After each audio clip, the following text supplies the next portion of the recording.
Bonjour et bienvenue dans ce nouvel épisode. Sur cette chaîne, je te propose de prendre un temps pour toi, tout en te partageant des thèmes d'introspection pour mieux te connaître et donc mieux savoir où tu veux aller.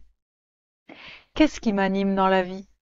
Accompagner, grâce à mes programmes, des femmes dans des situations difficiles comme le burn-out, les aider à se relever, à reprendre confiance et à oser à nouveau faire de leurs rêves leur réalité.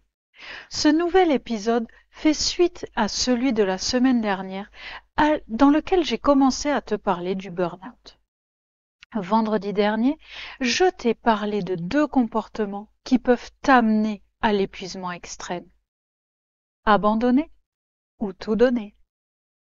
Aujourd'hui, dans cet épisode, je vais te proposer une autre vision du burn-out, mais aussi une solution étonnante et à laquelle j'en suis sûre, tu ne t'attends pas.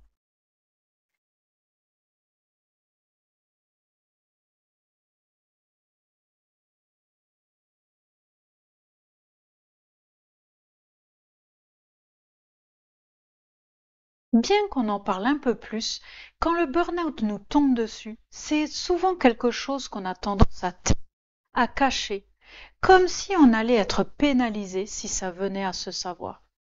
Mon opinion est que dans notre société, on exige de nous qu'on soit toujours forte, obéissante, productive. Il est assez mal vu de montrer ses faiblesses, ses failles, ses émotions. Or, en tant que femmes, nous sommes des êtres d'émotion. Souvent, nous nous mettons au service d'un patron ou de clients à qui nous voulons prouver sans cesse que nous sommes la meilleure. Quand on est salarié et qu'on retourne travailler, on n'ose pas en parler. Quand on est entrepreneur, on trouve des excuses pour ne pas dire qu'on était ou qu'on est en burn-out. Souvent, on ne l'assume pas. On pense que ça nous arrive quand on travaille trop ou trop dur, pas assez efficace ou organisé. Or, nous l'avons vu la semaine dernière, c'est faux. Il y a beaucoup de personnes qui travaillent énormément ou intensément et qui ne font pas de burn-out. Il arrive plutôt quand on fait notre travail avec comme carburant des émotions négatives, qu'on vient empiler au-dessus, les unes au-dessus des autres, jusqu'à la rupture nerveuse. Voici donc une autre vision du burn-out et de ses raisons. Le burn-out peut avoir trois causes. D'une part, un manque de conscientisation et de planification de ses objectifs et de ses actions. Ensuite, beaucoup trop de pensées stressantes et négatives. Et enfin, des pensées inspirées par le manque, en opposition à l'abondance. Commençons par la conscientisation de ses objectifs et de ses actions. Quand tu ne te laisses pas assez de temps, d'espace pour penser, pour prendre conscience de tes pensées, que tu n'as pas un pourquoi fort et que tu n'as pas assez de volonté pour échouer, cela va t'épuiser et t'amener au burn-out. C'est quand tu fais pour faire sans conscientiser, sans but, sans sens. Cela va t'arriver aussi quand tu vas essayer de fuir tes émotions négatives. Tu vas faire au lieu d'être. À ce moment-là, tu vas troquer le moment présent dans lequel tu ressens une émotion négative pour un futur hypothétiquement meilleur. Ça ne peut pas vraiment fonctionner. La solution? Commencer par se donner de l'espace et du temps pour prendre conscience de ses pensées.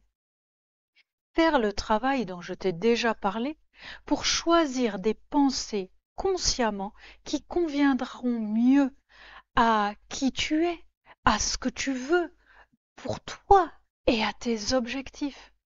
Cela te permettra de choisir des pensées plus positives, plus énergisantes.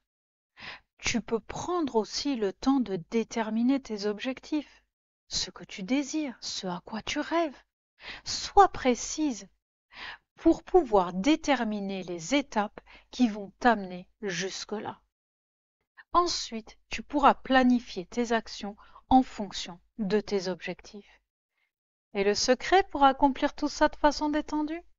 Accepter et avoir la volonté d'échouer.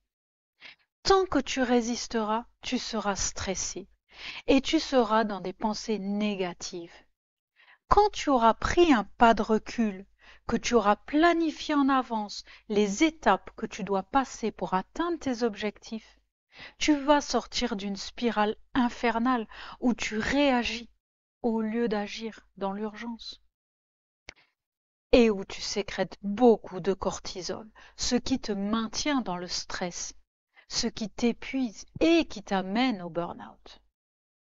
La deuxième et troisième raison du burn-out, c'est d'avoir trop de pensées négatives et inspirées par le manque. Quand tu seras en conscience de tes pensées, tu pourras constater qu'elles sont sûrement très négatives et très axées sur tout ce que tu n'as pas. Tu ressasses tout ce qui ne va pas, tout ce que tu rates, tout ce qui ne se déroule pas comme tu veux, et tu te répètes comme un mantra tout ce que tu voudrais et que tu n'as pas. Le salaire, le temps, la reconnaissance. Je te rappelle que tes pensées sont à l'origine de tes émotions. C'est donc à cause de ces pensées si négatives et drainantes d'énergie que tu te sens si mal aujourd'hui.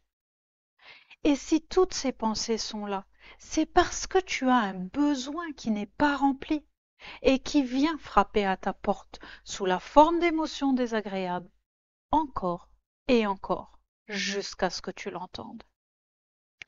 Et quand tu acceptes enfin d'accepter et d'entendre ce besoin, tu sortiras de cet état où tu te sens submergé, écrasé, qui sont les émotions typiques du burn-out. S'épuiser à la tâche, s'accabler, ce n'est pas travailler trop. La solution n'est donc pas de se reposer. La solution est plutôt de ne pas s'accabler. Cesser de s'accabler est toujours la première étape pour accepter là où tu en es aujourd'hui. Se sentir débordé n'est pas toujours une longue liste de choses à faire, mais d'avoir beaucoup de pensées négatives dans sa tête. Je m'arrête là pour aujourd'hui, mais je continue de creuser ce sujet la semaine prochaine.